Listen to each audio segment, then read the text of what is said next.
केवल मो बापा केवल स्वार्थ मत मो झील को यूज करने को चाहूले। ओ बांड थाने एमती कथा यूज करने को चाहूला माने तते आ तो झील तो बापा गेहिबा को चाहूला से कथा कहू तो हो कही चल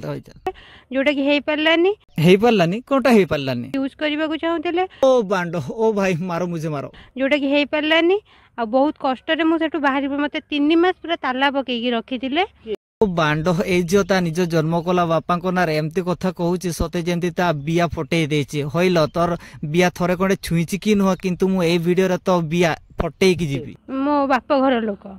मैंने कहा सहित कथा करे दियंतिनी कि बहुत अत्याचार देछन्ती मो छोटिया छुआटा को माने मो कोलरु माने नेकी फपा देछन्ती तंटी फंटी चिपी मारी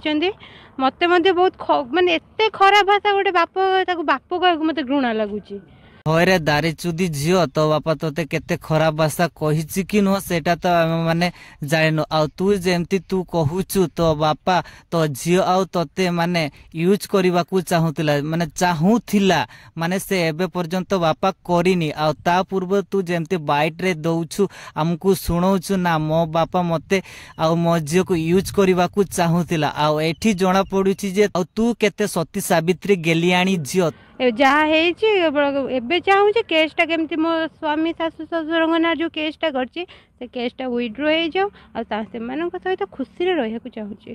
बाहागर आमर 1.5 वर्ष हो गलानी आ कोर्ट रे नोटारी होता केन्द्रापड़ा परस्पर को भल पाउथले आज्ञा। अच्छा तो ये बाहागर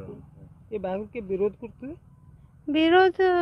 दी परिवार राजी नथिले किंतु आमे दुहे को राजी थिलु। हरे बांड झील दारी चुदी झील एठी मो बांड हले भी जानिछु सीधा तो बियारे केते बड़ा खोप किना पसजियो आ तो बियार अवस्था कोन हबो तू निजे बुझी पारछु तो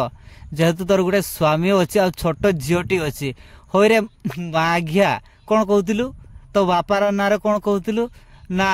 मो झील आ मते यूज करबा को चाहउतला तो झील केते बड़ होइछि बे माघिया तो झील केते बड़ होइछि तुमर तो तू निजे कहिलो हमर बाहा घर हेछि जहा कि 1.5 वर्ष हेछि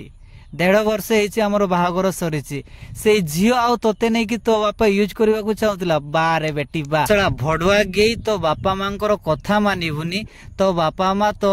सासु ससुर नारे गोटे केस देले तुम सड़ा नुची की कोर्ट रे बाहा हेलो तोर गांडी फाटी गला सड़ा एठी मीडिया सामने रे बाइट देउछु सड़ा बेस सड़ा बांचो